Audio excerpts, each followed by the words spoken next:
Just one moment while it's doing its thing.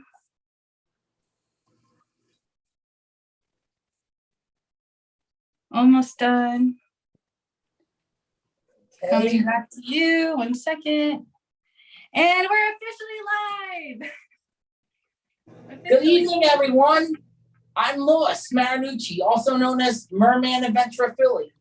I'm from the YouTube channel Louis's Adventures, and I am happy to be joining Trina Mason here tonight. Louis, I gotta say, I just absolutely love your voice and your personality, and I'm like so excited to see what you have in store for us today. Thank you so much for your introduction. Is there anything else you would like to add of like who you are and what you do, how you're a merman, or? Yes. I was gonna say I like to talk about myself first before I talk about interview you. Feel free to ask me questions about what I do. Well, I'm not only just a YouTuber, I'm also a Twitch streamer. I'm also a scuba diver. And as Trina said, I'm a merman, working on trying to become a professional eventually. Yes. Because I love underwater performances. I think it's a lot of fun. How did you first discover that you were a merman at heart? When did you first know? Well, let's just say I fell when I was younger, because when I was 2 years old, I watched two people getting ready to go scuba diving by doing a backward roll from a boat on TV. I kind of fell in love with diving because something drew, because ever since I was a kid, I always wanted to be a diver. And how old are you now? I'm 37. I will be turning 38 next Saturday. Wow, happy birthday. Thanks. So, what age did you become certified then? I saw that you had some underwater scuba diving videos. I was 22 in 2006. That's when I officially got certified. And when did you first get your merman tail? 2020, just as the pandemic was starting. Have you gotten to use it and swim underwater yet? Yes, I did last June when I went to a friend's house who has a pool. And what are the waters there like? I mean, the pool?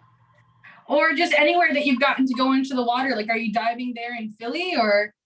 Well, the only closest areas that we can dive locally would be up in Bethlehem at an old limestone quarry called Dutch Springs. Cool. Is that where you normally do your scuba dives? No, that's where I got certified at. And of course, my first time since I went back there since 2006 when I got certified was actually in 2020 and then 2021. Of course, originally Dutch Springs was going to close for good because of redevelopment of the area around it. But the owners of the development company that's building warehouses decided to donate the quarry for diving. So in other words, I will probably be heading back there sometime this year to go diving, or alternatively, there's diving down the Jersey Shore, like at places like Shark River. Did you say shark or shark? Shark and Shark River Inlet, and it's not actually a river full of sharks. That's just the name of the site. Thanks for the clarification. I was definitely curious. I have another question. What was your favorite place that you have done diving at so far? In Cozumel, in Quintana Roo, Mexico. In the Mexican state of Quintana Roo in Mexico. Wow. Was there a lot of live reefs and like critters? Oh, yeah. But of course, I've also seen some dead coral as well while diving. And of course, lionfish too. Wow. What was your favorite part about that dive trip that you can remember? Well, I've done 3 of them so far. There? Mm-hmm. And it's Wow. with a nonprofit organization calling themselves Dive Art. You Oh, know. wow. What kind of nonprofit organization are they, or what do they do? Are they conservation or? Well, they help people with different, they help people who have, say you're confined to a wheelchair. And of course, their motto is "We adapt." That's cool. Can you hear me, Trina? Can you hear me clearly? Yes, I can hear you perfectly. Excuse me if I have the fan on. I just want to make sure. Yes, sir. I actually can't hear the fan at all. That's good. That's good. All right. Now, when I was saying about Dive Heart, they help people, with physical and mental disabilities, including wounded veterans and autistic people like myself. I found Dive Heart on Google in 2015. Wow. So that's their whole thing. It's all about underwater stuff, like going diving and being with fish, or? It's sort of they kind of call it scuba therapy. That's amazing. Yep. And of course, it was started by a man named Jim Elliott, who used to work for WGN. The origin of this kind of started where he has a daughter who's blind, and he was an adaptive ski instructor, and he thought, why not apply this to scuba diving? Wow. And of course, they're based out of the Chicago suburb of Downers Grove. Now, a lot of these places you've mentioned, I've actually I'm not really familiar with, and it's kind of cool to hear new places. I might have to research some of these places like Shark River and stuff like that. And it's kind of fascinating that it has that name. I wonder what the name came from. Is it like shaped like a shark, or? Nah, not why. But you know why? No, and of course, if you ever did plan to go up to Dutch Springs or down to Shark River, be prepared to wear something much warmer, like a 7 mil wetsuit or a dry suit, and you definitely need dive boots and adjustable fins. Oh man, I love that you know like all these dive specifics. Just give me a second. I wanna copy you and dunk my head too. I can tell you already did that. Yeah, my turn. 1 second. Oh man. Is that a try? You. So basically, your whole life you knew that you were a water lover, huh? Yes, but I was born on March 19th of 1984. That makes me a Pisces. I'm also a Pisces. Meant to be born in April. Was meant to be born a spring baby, but I suddenly came out. I was pretty much telling my mother it was time to come out at the time. You know, something else I really like about hanging out with you since we met online and virtually is like the way that you tell your stories. There's like a lot of characteristics in the certain words that you choose, you know, like not everyone I talk to kind of talks like you. And for me, that's very refreshing. You also have this amazing positive energy that's almost like contagious, if you will, you know? Yeah, but I'm not always perfect either. Now, about Dive Heart, they not only do trips to Cozumel, they also do trips to Key Largo. They also do trips to Costa Rica. And they are also international as well. You said Ishmael? No. International. They're Oh, international. They do trips to Key Largo. They do trips to Costa Rica. What kind of other out of country besides Costa Rica do they go to, like Egypt or? No, not that I know of, but they do have branches through different parts of the country, like in California. And there's sort of a spin-off branch up in your state of Washington. Oh, wow. It's ran by a couple of good friends of mine named Debbie and Dale. They're a husband and wife duo. I met them during one of my trips to Cozumel. Wow. Do you know the name of their organization, or is it still Dive Heart? It's safe. It's still it's part of Dive Heart. Does SAFE stand for something? I think so, but I can't think of it at the moment, though. No problem.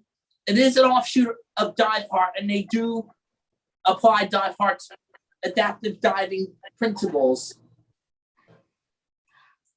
So for you personally, what is it about the water that brings a lot of comfort for you in therapy? Is it more along the lines of scuba diving, or just being in the texture of the water itself, or all of it? It's more like the diving and, being a merman. Yeah. And of course, a friend of mine, who of course is also on YouTube and is also a Twitch streamer. She's also Mermaid herself, and a cosplayer. But I'm not going to talk too much about her because it's not real. It's just not appropriate. But here's what I have to say about her. She's also full of energy herself, And of course, when she became a mermaid, it kind of influenced me to want to get my own tail. Wow. Yeah. How long have you guys been friends? Well, a long time, but I'm not going to explain how long. Just It's okay if you want to keep some information personally. It's really okay. No problem. Yes, because I have to respect people's wishes. Yeah, especially if she didn't give you permission, just disclose, who she is and what she does. It's really nice that you respect them. Because I respect people's wishes, as they say. Can't talk too much. Understood. So what were you hoping to talk about today, coming on here and agreeing and saying, yes, pick me? What were you hoping to go to? Before we move on, I also want to talk about what I also do when I make YouTube videos. I do documentaries, kind of like about things. Scuba diving is just one of them. I also like to do vlogs, reviews, things about Pokemon Go, like Pokemon Go play videos. Okay. Like community days. I even live stream the game myself on Twitch, which I'll be doing tomorrow at 1 p.m. Eastern Standard Time, because it's going to be Sandshrew Community Day in the game. Is this the main game that you play on Twitch, or are there other games that you go on Twitch? Oh, I play other games too. I mean, Pokemon Go isn't the only game I play. What are some of your other favorite games? Oh, I like the Need for Speed games, Sonic the Hedgehog. I could go on and on, Tomb Raider. Super Mario Brothers, but don't have stream Super Mario Bros. But I do like that franchise as well. Yeah. You inspired a question. I don't know if you'll know this, but maybe someone on the Testimony in a Tub channel will know. The question is, I wonder if there's any underwater games. I know in Mario you can swim underwater, and there's scenes like that. To answer the question, are there any underwater games? Yes, there are plenty of them. Let me give you an example. Subnautica and its sequel, Below Zero. Do they scuba dive in the game? Mm-hmm. It's a first-person game, though. It's mainly about exploration, though. It's a first-person exploration game. For people that don't know what that is, does that mean only one person can play, or? First-person meaning you see what's in front of you, whereas third-person is just, you're behind the character in a game. That's pretty much how game in the terms of gaming. First-person, like a FPS, like a first-person shooter, where you just see the hand of the player. Okay. And the weapon, for example. That's pretty much what it is with Subnautica. Interesting. You don't use guns and stuff in these kind of. Do you do spear fishing or like underwater hunting, or like what do you do in the game? You collect resources. You find different specimens of different species of creatures on the planet that you're on, because it's an alien planet. Amazing! It's in the tropical section of this said planet, where it involves sort of an alien virus, and of course you have to get off of the planet. Where its sequel takes place on the same planet, but the Arctic portion of it. Do you know the name of like the planet of what they? I can't think of it at the moment, but of course, in regards to mermaiding, well, I forgot to also say, you ever seen the TV show H2O Just Add Water? Oh, of course. Do they have a video game? No. I wanted to talk about my same friend I mentioned. She got me into watching it, and yeah, I loved it. And then I watched its sequel, Mako Mermaids, on Netflix. Yeah. I didn't finish the sequel, but I did watch the first one, and I wasn't expecting to like it, but it ended up being really good. Like, I love their accents, I love their tales. A lot of it is really cool. The Yes. storyline's also pretty good. Especially Mako Mermaids. Also, another reason why I like Mako Mermaids, because it brings mermen into the franchise. Yeah, they do. You're right. The character of Zach Blakely. And yes, and that also kind of pushed me to become a merman. But I'll tell you what the other reason why I always wanted the tail wasn't just because of my friend or because of Mako Mermaids or H2O. Was when I was like a kid, I was exposed to merfolk in the 80s. I'm not sure if I'd seen a McDonald's Happy Meal commercial of a little girl in a mermaid tail. And then there was the Little Mermaid, Disney's Little Mermaid. I loved it because I kind of always wanted a tail. But of course, I also seen that there were also mermen in there too. So you got into swim in your new mermaid tail for sure, even though the pandemic was going? Okay. Yeah, but not in 2020 though. I had to wait till I got vaccinated and other stuff. Understood. And then, of course, I recently went to go to the Adventure Aquarium. Of course, it's the final weekend for the lovely mermaids of Wands and Wishes, who I like to give a shout out to. Cool. I met some of them through my Mersona on Instagram because we started following each other. And when I talked about how I wanted to come and see them perform and possibly meet them, they were definitely thrilled. And this outfit I'm wearing, it's the outfit I wore to the aquarium on Sunday. My beloved Mer Taylor legging, my Mer Taylor compression shorts. I also have a pair of long leggings. Both are in the pattern of my beloved tail. Cool. So, is your tail one of those that, like, it has the detachable fluke and No. It's just a spandex, it's a one-piece spandex tail skin, which has a plastic and rubber monofin in it. Cool. Of course, that's one when I get to how you became a mermaid, I'll ask about that. Of course, I love mermaiding and how I've met a lot of other mers in the community. Another question that came to mind. What are some other big dreams and aspirations that you have in regards of doing this? Probably becoming an underwater performer, being able to perform at aquariums like Adventure Aquarium, which I'm also, fun fact, a volunteer scuba diver at. Cool. Which, of course, the Mermaids of Wands and Wishes, they use scuba. Of course, when they do perform, they're always watched by safety divers to make sure nothing goes wrong. Are they using those hoses like they use in Wiki Wachi, kind of like that? Oh, no. Actual scuba regulators. Oh, they're doing the scuba regulator the entire time with the tails? And they're diving without masks, pretty much.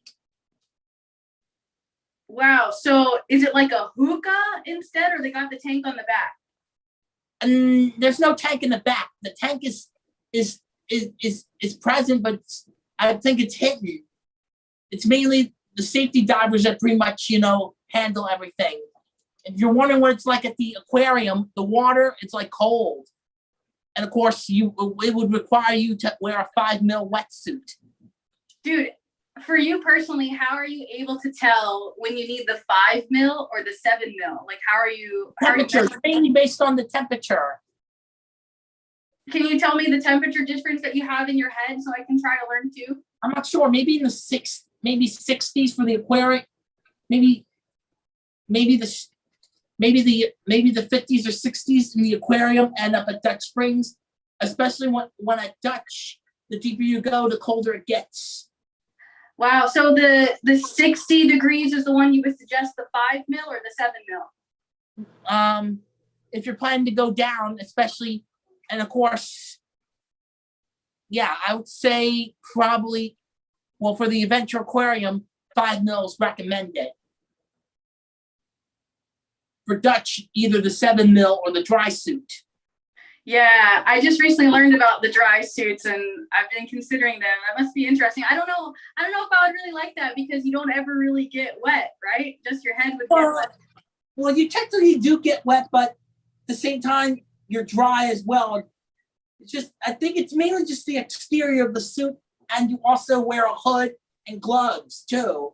Because you definitely, when you're wearing a 7 mil or dry suit, you definitely have to wear gloves and a hood. I totally have another question that's kind of off topic. In the beginning, you were talking about the neurodivergence. So I was wondering, like, was there a certain age that you found out that you were on the spectrum, or how did that work? When I found out I was an Aspie, that would be when I was 12. I found out I was an Aspie at age 12. Did they, like, what kind of test? Or like, how do they tell? Like, do they measure the brain? Well, my parents knew that there was something wrong with me. And of course, they discovered it by complete accident. That's pretty much how they found out I'm an Aspie.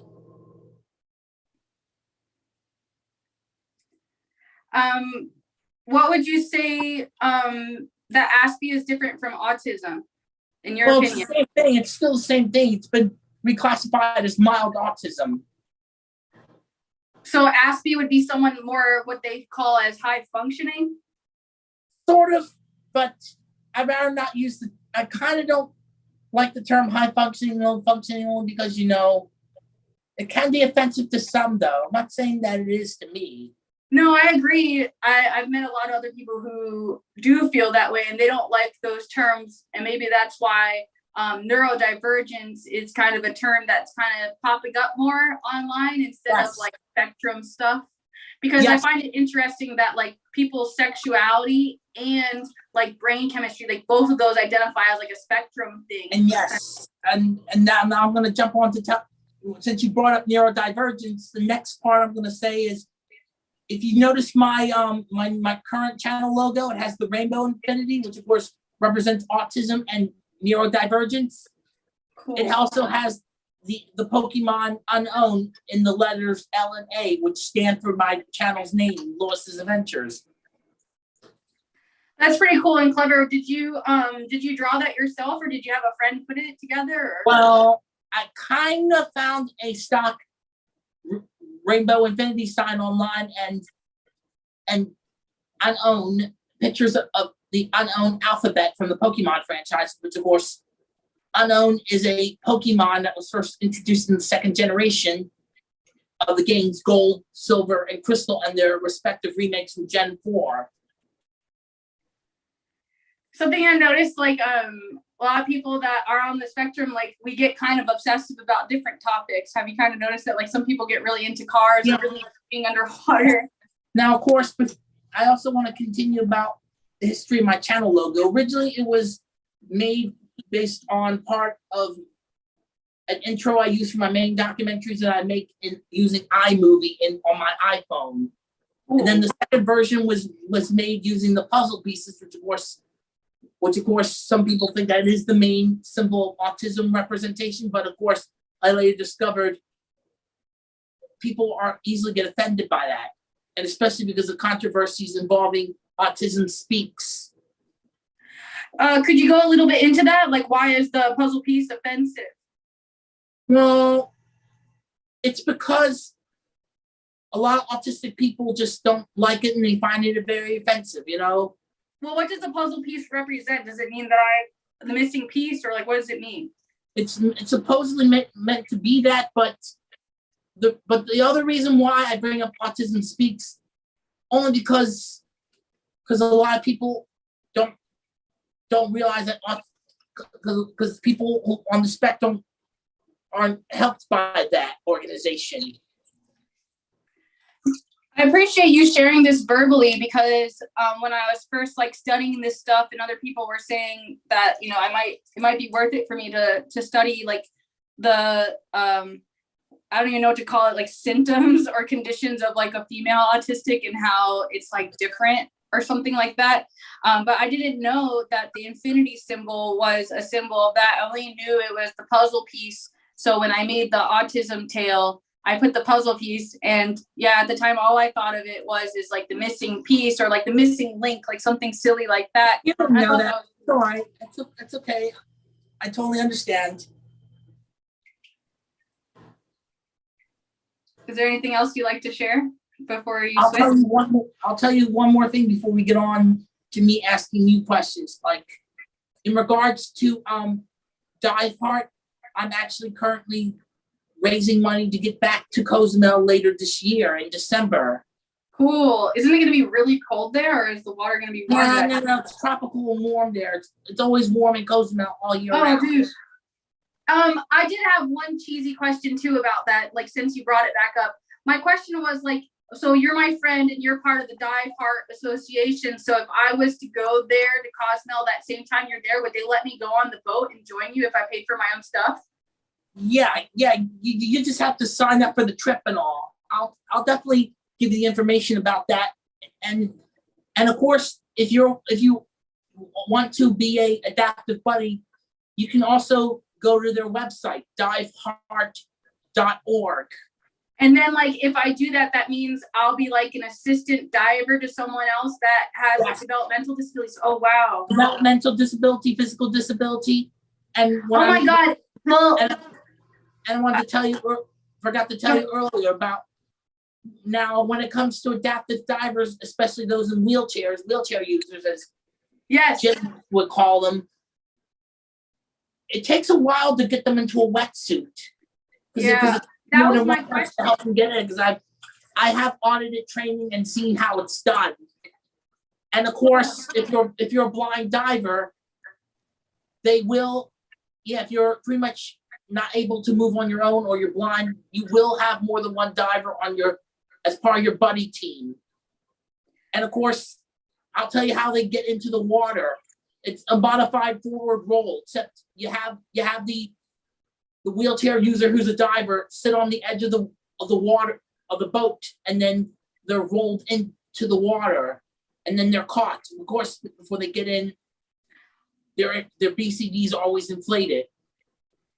I really appreciate this, like, because I felt like you were speaking on my question before I even asked it, because that was the first question. Like, if I'm going to be doing that, like, is there any training that they would give someone on how it's best to assist someone with that kind of disability? Yes. Yeah, that sounds like a lot of responsibility. Yes. And of course, when I'm going to Cozumel, it'll be in December. You know if it's like December 18 or a guess of what dates are? It's going to be December 3rd through the 10th. Okay. That sounds cool. Well, yeah, feel free to send me the information. I'd love to maybe at least look at what the price is and maybe like what it costs to fly there or what the situation would be. I don't know if I would fly with You have them. a passport? I do. Yeah, because if you're going to travel, you definitely need to have a passport, because when I was preparing for my first trip, I had to get a passport. Yeah. And same thing with my mother, because she comes with me on these trips. Oh, that's cool. Is she a diver too? No. I'm the only one in my family that dives. It's just me, not my mother, not my father, nor my sister. Do you think that'll ever change? No, it won't. But of course, it's just for my parents, they're not interested. My sister isn't interested either. They're just not interested, that's all. Have you met any other people on the spectrum that like to scuba dive? Oh yeah, I have. One of them is a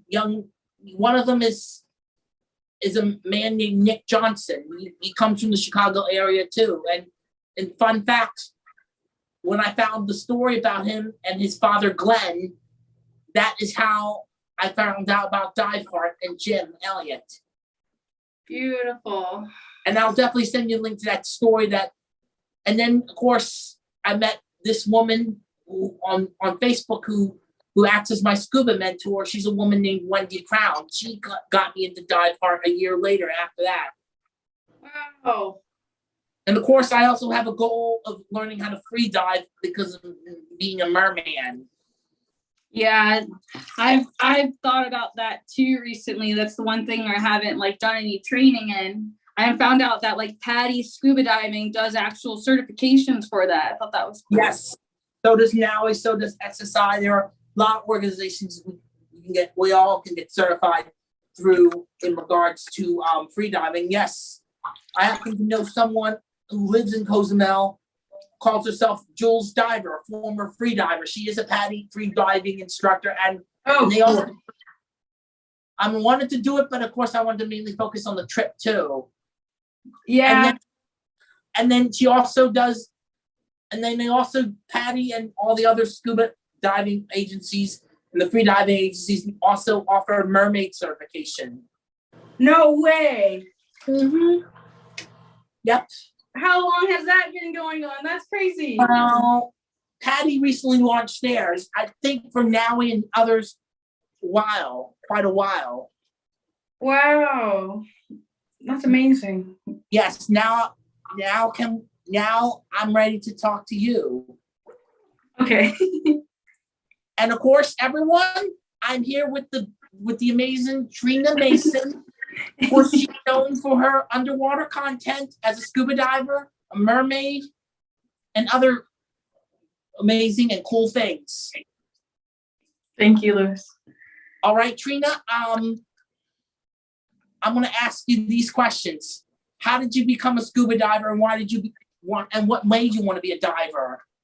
Okay, so when I was little, I literally learned to drive a boat before I learned to drive a car. My dad always was a diver. And I remember particularly one year we went to the Florida Keys. We used to always go camping at this place called John Penny Camp, which I heard things changed and it's not like the same anymore.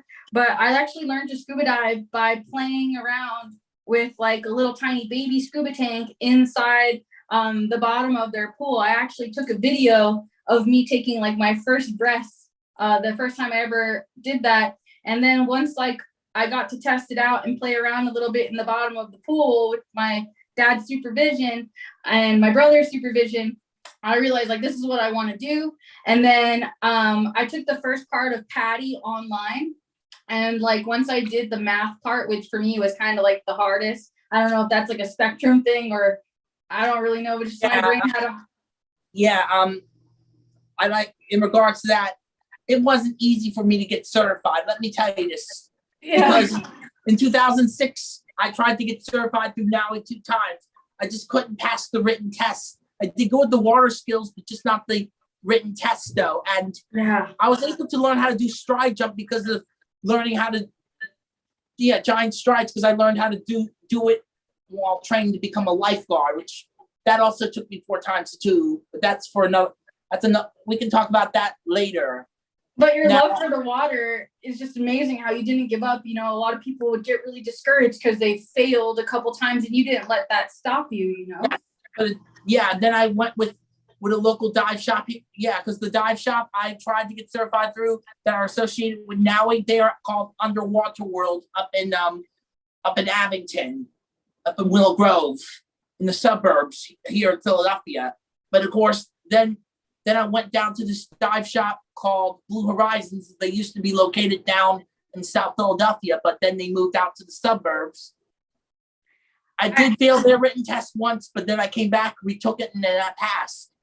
But of course, when it came time to do my actual open water dives, things went wrong with me because I had a weight belt and it would slip off of me, and then I accidentally went down to 60 feet during my second dive.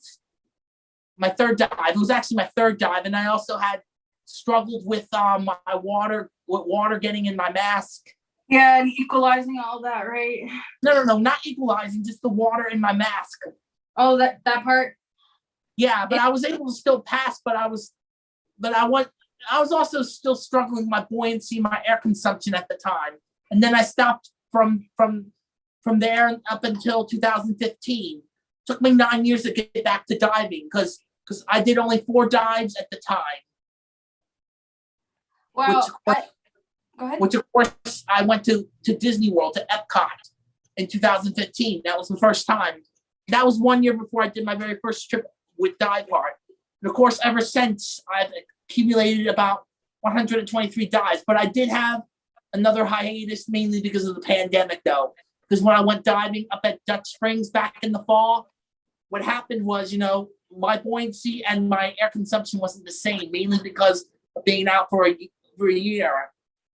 I'm just trying to get that back because I'm actually in the process of working on getting back into the aquarium to do my volunteer diving 2 times a month there. You saying certain things are just like inspire me so much. Like you made me remember, like I got certified at a place called Tarpon Lagoon, and it was a place that you could get certified in 2 days. But you had to do the online PADI stuff. And Well, yeah, there is it was actually actual classroom work. I had to do it. I had to do classroom work in 2 days, including the written tests and of course 2 days of being in the pool. And then the following weekend we did the actual open water dives. I bet it would have been cool to take a class like in person like that, because online was a little bit hard to focus. And yeah, the buoyancy maps or like the math part of figuring out how long you need to stay underwater before coming to the top was a little bit hard. And like on my second dive, I had to do what you talked about. Like they made us take off our mask underwater and put it back on while underwater. That was part of the test. And also we had to dive down 60 feet. And I'll never forget like what it was like when you first go down and you're just looking up. It's like one of the most majestic things. And I was very lucky because my dad came with me. He was allowed to come on my final dive trip. So like on my final certification thing, my dad came with me. And I always remember like when they took my picture, like I had all this sunburn and stuff like that. But I ended up really like actually. Wait, was he diving alongside you? Yeah. It was really cool for the last time. Certified through who? I never got to ask, but which agency are you all? You, your father, and your brother are certified through? I don't know who my brother and my dad are certified through, but I got certified through PADI. I'm also a PADI diver too. Cool. Yeah, I'm really happy with it. I was gonna say something cheesy like normally I have a hard time or like self-image if you can issues, and like I normally don't like my picture on IDs, but my scuba diving ID ended up being like the best, coolest picture of me ever. Like my hair was all like ocean hair, and like my face was red from diving and sunburn. I've seen a lot of your diving videos, and it's kind of cool that you've been to Devil's Den, Guinea Springs, is that the name Guinea of it? Springs is cool, but I haven't scuba dived there. It's thanks to my friend Dallas that I got to go to Devil's Den. He was the first one to take me there. I had seen it in dive magazines with my dad, and I always wanted to go. And you also said something else that got me excited is I'm forgetting again, but it was something else that you said that made me be like, oh my God, me too, that I went through that, but it'll come back if it's important. Yeah, I always wanted to dive Devil's Den because I even known other people I met on Facebook through the dive community. And of course, I remembered, Louis, you know how you're talking about how you took up a lot of oxygen and you used up your tank really quickly? I recently flew to Florida and I brought my autism awareness mermaid tail because it's the first time that I had like hair and I played with it in a long time. And we made jokes how I was like a little bit rusty because I was having a hard time like trying to breathe and swim with the tail on. And I got like really excited. So I used up too much energy and I identified. Did you actually scuba dive in your tail? Huh? Would you actually scuba dive in your tail? No, I was just like free diving, swimming around, but I hadn't been in my tail for like a year. So like it was really big exercise and I was like super excited and I was having a hard time like calming down, you know, because I was like super stimming in the water. What kind of tails do you have? You have silicone, you have scuba net or spandex? I have 2 tails left. And honestly, I'm thinking about selling them both and getting a new tail. One of them is neoprene with silicone on top. And the other one is a full Mertailor tail. But to be honest, it was a really, really expensive full silicone tail. And it's barely used. So I don't know if I can get the $4,000 that was originally spent on it. But it'd just be nice. I love Mertailor because I'm thinking about eventually getting the same pattern that I have for my tail, but in a scuba net form. I haven't seen the scuba net form one yet. It's called, I'll tell you what my pattern's called. It's called Caribbean Dream, which of course is also my leggings too, as you see here. It sounds like we should get you that tail for your trip to Mexico. Yeah, that would definitely be nice. But of course, I also forgot to mention I lost my job because of the pandemic, and I'm trying to, find a new job, and You were a lifeguard, right? yeah. And now, before I move on to the next question, yeah, about me being a lifeguard. Well, I kind of got influenced by the people at the pool I would occasionally go to when visiting my ex when we were still dating. It took me. I'll tell you, I very much struggled with the water test. With getting the brick from the bottom. I failed the written test. I just wasn't prepared. I didn't know how to swim laps. But of course, the second try I swam, but I still failed the brick test. But I passed it. But the water test and the brick test, the brick test I got better with. But it was mainly the written test that was my main pet peeve. Did you say written test? Just to confirm, you said the written test was your pet peeve? Yes, and originally the water skills, but as I practiced, yeah, from throughout all of 2004 up until early 2005, which of course after my 21st birthday was when I finally got certified to dive. Not dive, to be a lifeguard. I said I got certified to dive when I was 22. So you were a lifeguard first then? Exactly.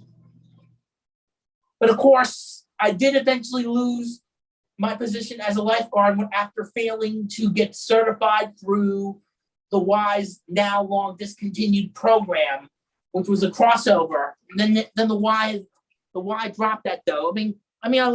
As a professional merman, I like to eventually become a lifeguard, but not to work as one, but just to have it though. Yeah, I also have always wanted to learn that stuff. It is a lot of responsibility and scary. And like you, I don't know that I did a good job. I only had one rescue in my life though, but it didn't have a drowning either, thank goodness. Yeah. But based on experience, it's no Baywatch. You have to watch the pool at all times. You can't be distracted. You can't have phones on deck because one of the rules of the Y and any aquatic facility, you use your phone while you're on the job, you get fired. That never happened to me. Since you're talking on the subject of the Y, I want to say something that's a little controversial. I have a friend who is deaf, and I recently found out that the Y will not hire anyone who's deaf. Yeah, the Y is so controversial. Yeah, they are. Because after I was stripped of my lifeguard position, I was reduced to doing maintenance around the pool, and then I ended up becoming a swim instructor's aide, with children, little preschool age children. And then 3 years ago in 2019, when the then new aquatics director came, she decided to discontinue that. And then I was forced to go back to what I did, before I did that. And then the pandemic struck, and then I'm out of a job. That's pretty much what happened. What if we made you a GoFundMe for your Mertailor tail for going to Mexico? That would be a good idea.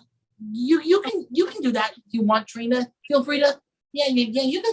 You definitely can feel free. I can help with it. I would want you to set it up so that way the money goes all directly to you. But I can help figure out the math, maybe put the Mertailor tail in our cart and figure out how much it would cost to ship it and find out to the decimal how much it would cost. I'd have to get it here first. I'd have to get it here to Philly. And the reason why I bought the guppy was just because I'm a beginner. And I still need more time in my mertail, my guppy first, which is a beginner tail, which the monofin is a mermaid linden. You ever heard of her? Mermaid linden monofin? Yeah, you ever heard of that? Yeah, I've actually heard of Linden. Isn't she a professional free diver? And she's a Patty scuba diver, and she's also a professional mermaid. And I was also going to ask you, move on to question 2, since you brought that up. What made you want to become a mermaid? Okay, and have you ever entertained children as a mermaid? Oh, I love to answer this question. So when I was younger, I had an underwater camera, and I used to just be really silly, blowing bubbles. And I actually got a lot of views on my channel. Surprisingly, I didn't understand how many people were like me. And I met a friend through YouTube who is also on the spectrum, and he's from Canada. And he told me that Merbella was selling a tail and that I should become a mermaid. And I had a photographer at the time reach out to her and handle the business side of it, of sealing the purchase. And I had like paid him the money so that he could get it for me. And then when we got the tail, it was a neoprene tail. And then I realized I really wanted to do that. So I took money I made from the modeling world, and it was a really expensive purchase. Like I basically wanted to get out the kind of work that I was in before, as I told you before, and I took the money that I had saved up. It was $2,650 or something like that, or 2,000 and something dollars for this professional, the parrotfish tail. That's like my famous signature tail. And then once I got that tail, I actually did get to do a lot of birthday parties. And I got to work for Ripley's Believe It or Not. And I got to work for this like famous hotel called the Ritz-Carlton. And that was probably my favorite job because they had me work this storyline where I'm Princess Augustina, about like, because that's in St. Augustine or Amelia Island, and that I would tell stories to the kids. And I remember loving it so much because, you know, a lot of kids, they go through a lot of stuff at home. So when you get to be a professional mermaid, you kind of get the kids to get lost in the fantasy of like, this is real. And the other favorite part that I really liked is I remember one little girl, she had such a unique brain. I remember she asked me questions like, she was like, are there jail cells underneath in the ocean? Like, do mermaids have prisons? And I just thought it was so unique the way that she thought. And then I would have like little kids pick on me. They would be like, you're not real. You have makeup or you have nail polish. And like, they would like pull my hair and try to pull on my shell bra and try to like prove that I was fake and stuff. They're just kids being kids, but at the same time, gotta learn boundaries. And speaking of kids, yeah, because when I was at the Adventure Aquarium last Sunday, when I was there to meet the mermaids, I actually met some kids and their parents and told them about me being a merman. And there was this one reaction from this one little girl when I showed her a picture of me and my tail from my Mersona. And she said, oh my gosh, no words. She never seen a merman until recently. Because in my honest opinion, I think children would love mermen just as much as they would love mermaids. Since you're on that topic, I'll tell you the dream I had when I was young. When I was young and I first started this business, I wanted to do both, to have the man, the merman, and the mermaid, and then perform at aquariums from that perspective of seeing both sexes of fish kind of thing. And then like, you know, just kind of like, you could say like being real, like the real mermaid, not using scuba hoses, you know, professional free divers who could hold their breath. And like being able to do certain performances, right? Like you might have seen like Mermaid Melissa, for example, she does the blow kiss really good, like a big bubble and just like hits the wall. I heard of her. And speaking of that though, since because the Wands and Wishes, because some of the mermaids from Wands and Wishes have even said there's a need for more mermen in the community. And of course, I would definitely be down to I only know 5, Lewis. I only know 5 mermen. Yeah. There's probably way more, but I only really know 5. I know Merman Christian. Yeah, I know Merman Christian. Oh yeah, Merman Christian. Okay, then there's 7. I mean, I'd have to really think about it. And I don't know all of their names. Like I kind of know their faces. I can't. Maybe it's Jazz. I forgot. Yeah, I believe. Yeah, I think I've heard of Jax. Maybe it's Jax. Yeah, I've heard of Merman Jax. I've heard of him. Now, as for mermen performing at aquariums, I think maybe it's time that changes because I'm friends with some of the Wands and Wishes girls, not just on Instagram, but some on Facebook too, because one of them recently became a diehard adaptive buddy herself. And she told me that about mermen being able to, you know, willing to do appearances. And I told her I'm a merman who's willing to do appearances. And that she says that diving without a mask is different than diving with one, because you have to, you know, be underwater for 30 minutes while using scuba while you're in your tail. Yeah. And of course, when I'm around children, I prefer to protect the magic, keep the secret. Yeah. You know, kind of like the H2O and Mako Mermaids, where you have to keep the existence of merfolk secret. Yeah. And the moon pool, if you discover it. I love that part of the whole show, dude. The moon pool is the best part.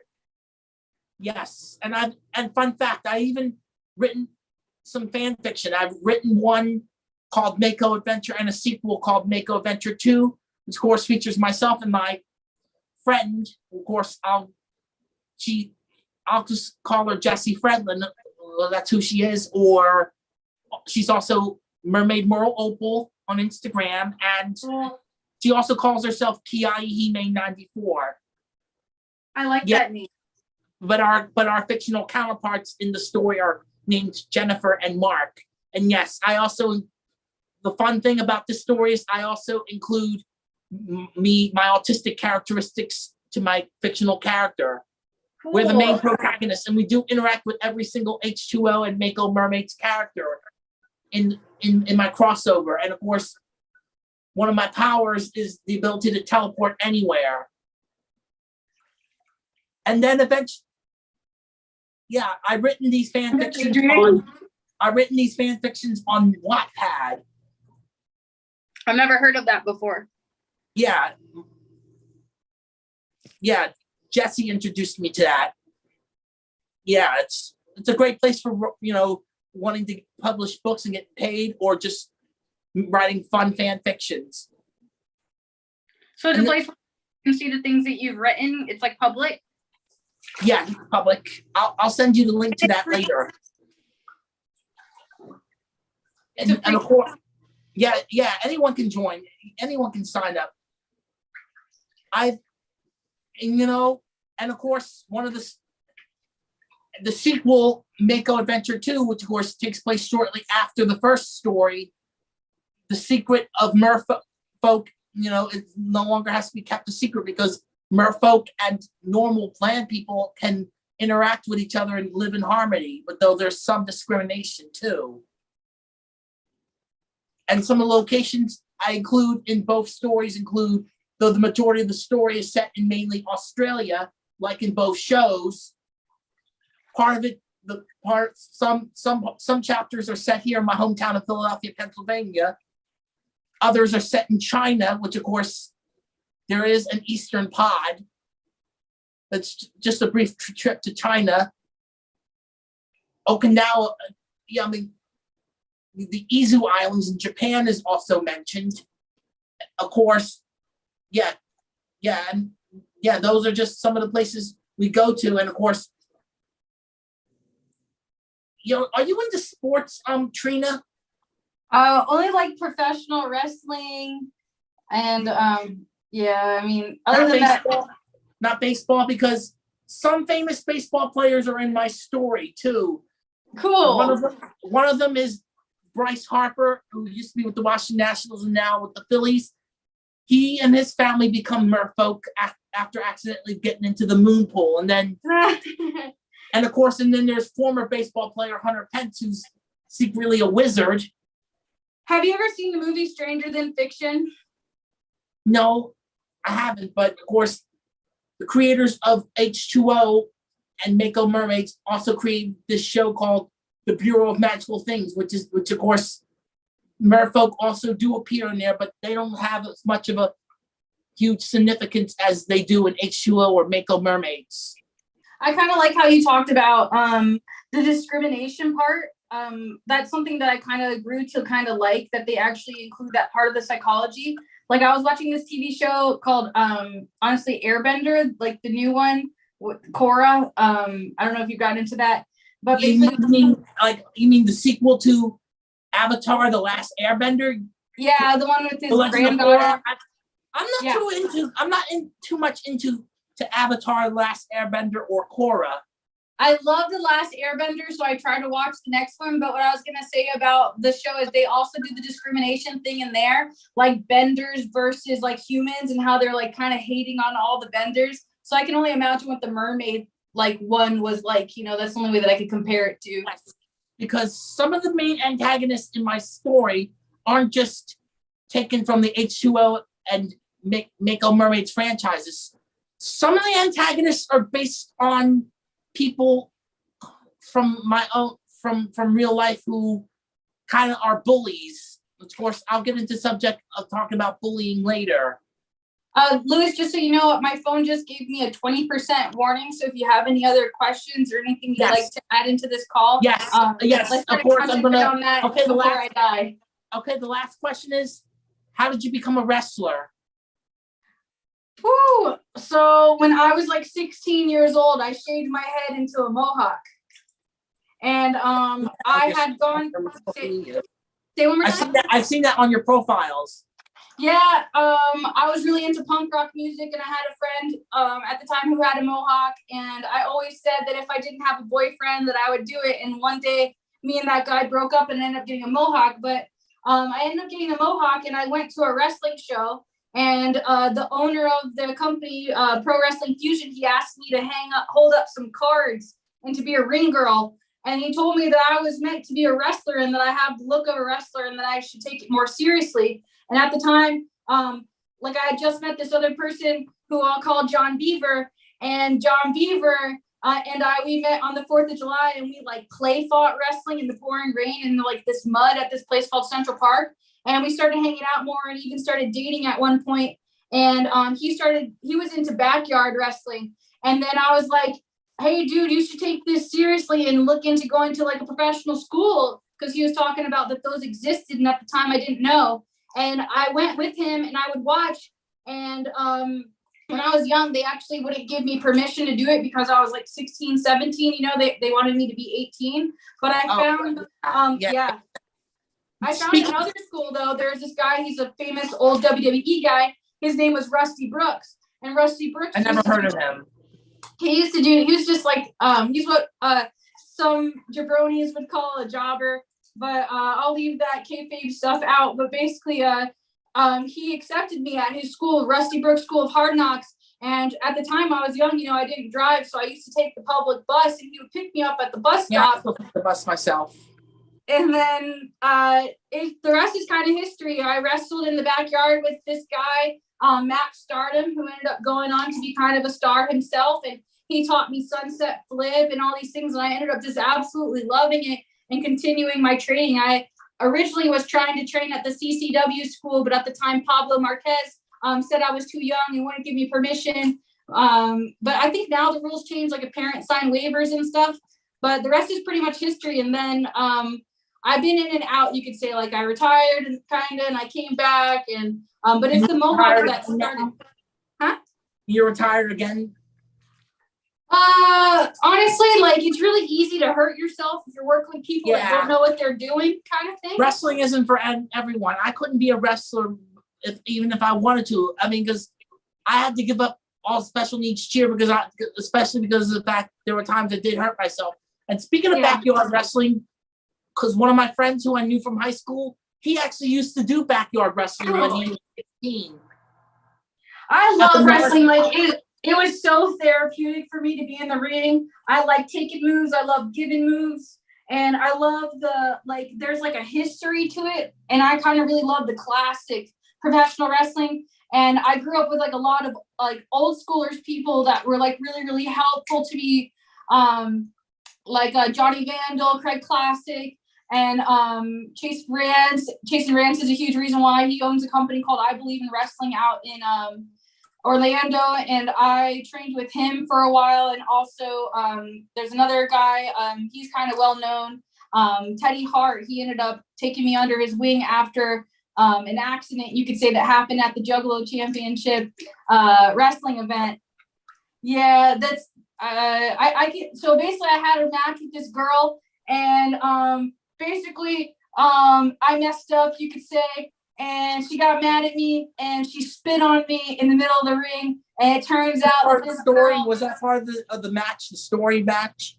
It absolutely was not part of anything that I was expecting. So she really was angry at you. Oh, she was so fucking mad. I'm sorry, she was mad. She was so mad. Because we don't swear. I just want to. I'm so sorry, but she was really that mad. She was really, really, really mad, and she spit on me. And basically, it turns out that this girl, her ex-boyfriend, was the infamous Teddy Hart, and Teddy Hart heard what happened to me. I'm basically like Stone Cold Steve Austin sometimes. Like Anyone that knows his history, like sometimes Yeah, the I whole know. crowd. I used to watch Steve. I used to watch When Stone he Cold Steve started, dude, Austin. when he started, he had what I had, like where he goes deaf. Like I can't hear nothing sometimes when I'm in the ring. Like I don't hear it. So like that happened to me. And I went on to train with Teddy Hart thanks to that girl doing that. Like he ended up reaching out to me and being my trainer, and he's like one of the best submissive, like training into submissions, you know, like really forcing people to tap out. He's really, really a great worker. He's also a great high flyer. And so for a while I would pick him up and drive him to the school in Orlando. I picked him up out of Tampa, and I did that for like a couple months, and that was really cool. Basically that's considered paying your dues, you know, like helping them set up the ring, tear down the ring. I did that for a while and actually found a lot of love and joy out of that. And actually working for the JCW, the Insane Clown Posse, that was the first time I ever had my official paid assignment. And that was always really cool to me because the whole story of that character coming to life. Me and my dad went to go see my grandma in the retirement home, and it was Christmas, and my grandma forgot who I was, and I kind of was a big crybaby, like super crybaby. And my dad was trying to make light about the situation. He said, "Trina, when are you gonna wrestle again?" And I said, "Poppy, I'm never wrestling again unless I'm the toxic butthole and I work for Juggalo Championship Wrestling." And then 6 months later, Kevin Gill commissions me, lets me come out, gives me a chance to work this character that I created in my head, which was basically like a Rikishi clown gimmick, if you know who Rikishi is. I don't know who Rikishi is, but I also watch him along with The Rock. Yes, I also am a huge fan of Dwayne Johnson, The Rock. So Me too. wrestling, he's become a successful actor. Yeah, he's a great actor, man. I'm like in love with all of his work. I also love all his charity stuff he does. I really like grew to love him as a person. Totally on my bucket list to meet that guy, man. Just give him a hug and a high five. That'd be so freaking cool. I would love to meet The Rock. I would love to meet The Rock and even Stone Cold Steve Austin one of these days. But of course, I'm not into wrestling like I used to, but I would love to meet them nonetheless. They are definitely two of my favorite WWE heroes, including Hulk Hogan. Yep. The late Roddy Piper, the Macho Man Randy Savage, and even those were my favorite wrestlers growing up. Woo! Ric Flair? I even had cousins, even my cousins when we were just little kids used to watch them on TV. Yeah.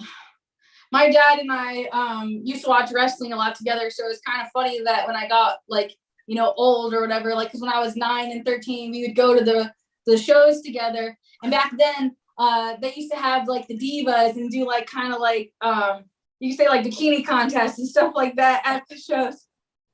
Of course, I know that most of wrestling is, of course, I know the moves are real, but the only thing that's fake is mainly the storylines, though.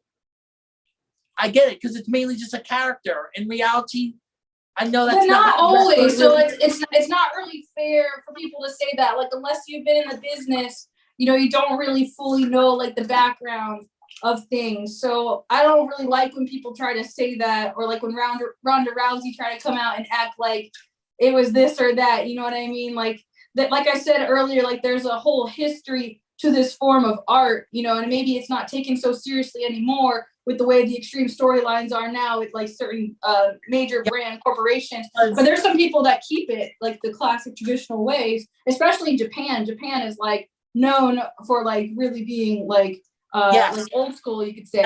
And speaking of wrestling, they made some good wrestling games called Aki Wrestling. Never heard of that. Yeah, because a friend of mine has actually reviewed the Aki Wrestling games on his YouTube channel. He's called AliRx.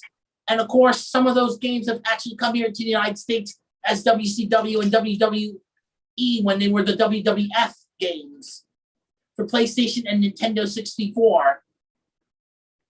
Man, if anyone's ever interested in wrestling, I just always tell them just walk into your local wrestling school. Most of the time you can find like it would be a professional wrestling training school, not just like a wrestling school, because professional wrestling is like a whole separate brand, you could say, of like this work. And of course I know the difference between professional wrestling and high school and collegiate wrestling, because pretty much it's more than just grappling and all. Yeah, and certain things aren't allowed, and then some things are allowed that aren't normally allowed and stuff like that. I actually have gotten a laugh out of playing wrestling video games when I was younger. Like, I played some WWF, now WWE games on the Super Nintendo as a kid, like about Royal Rumble.